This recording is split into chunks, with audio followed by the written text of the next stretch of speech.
industry pressures, it specialized in what we call hard rocks, granite. It is the granite city after all. And then as I began my course, it was just the beginning of the oil boom. And they then picked up and continue today as very strongly industry oriented, and quite right too.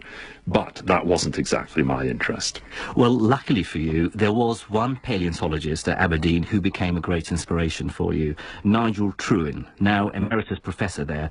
Nigel did encourage your enthusiasm and found you various tasks to do to keep you busy and keep you quiet, I guess.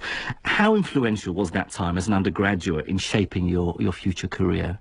I think it was fantastically useful. I'd have loved to have been working on dinosaurs. We studied trace fossils. These are ancient burrows or trails left by organisms on the deep ocean floor.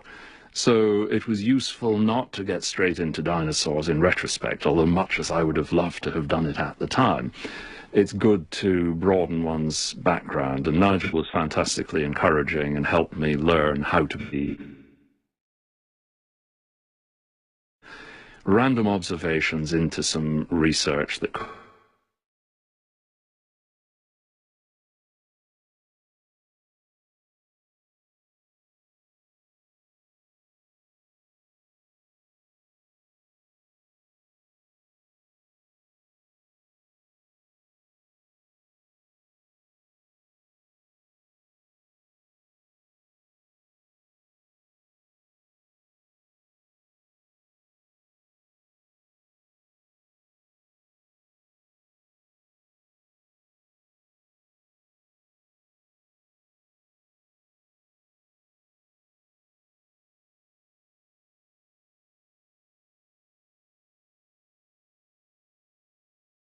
sick in anything like 220 million.